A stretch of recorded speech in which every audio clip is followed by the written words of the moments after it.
ప్రజాప్రతినిధి న్యూస్. మహాశివరాత్రి జాతర ఆధ్యాత్మిక శోభతో ఘనంగా నిర్వహించేందుకు కట్టుదిట్టంగా చర్యలు తీసుకోవాలని జిల్లా కలెక్టర్ రాహుల్ రాజ్ సంబంధిత అధికారులను ఆదేశించారు. మంగళవారం మెదక్ జిల్లా పాపన్నపేట మండలం ఏడుపాయల వనదుర్గ అమ్మవారి జాతర పరిసర ప్రాంతాలను పరిశీలించిన అనంతరం జిల్లా కలెక్టర్ సంబంధిత అధికారులతో జాతర ఏర్పాట్లపై సమీక్షించారు. ఫిబ్రవరి 26 నుంచి 28 వరకు 3 రోజుల పాటు ఏడుపాయల జాతర వేడుకలను అత్యంత వైభవోపేతంగా నిర్వహిస్తున్నట్లు, భక్తులకు ఎటువంటి ఇబ్బందులు కలగకుండా జాతర నిర్వహించాల్సిన ఉంటుందని నిర్దేశించుకున్న పనులను జాతర సమయానికి సన్నద్ధమయ్యే విధంగా వేగవంతంగా పూర్తి చేయాలని అధికారులకు ఆదేశించారు. ఈ సందర్భంగా జిల్లా కలెక్టర్ మాట్లాడుతూ ఏడుపాయల అమ్మవారి క్షేత్రంలో మహాశివరాత్రి పర్వదినాన్ని పురస్కరించుకుని నిర్వహించే జాతర ఆధ్యాత్మికంగా, దైవికంగా నిబంధనలు పాటిస్తూ ఎక్కడ ఎలాంటి లోపాలు జరగకుండా నిర్వహించాలని అధికారులకు సూచించారు.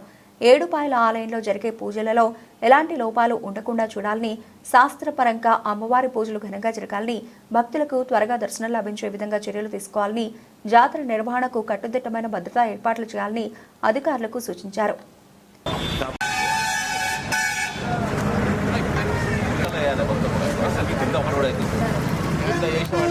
మీరే తేలా పెనాల్టీ వేస్తాం. పెనాల్టీ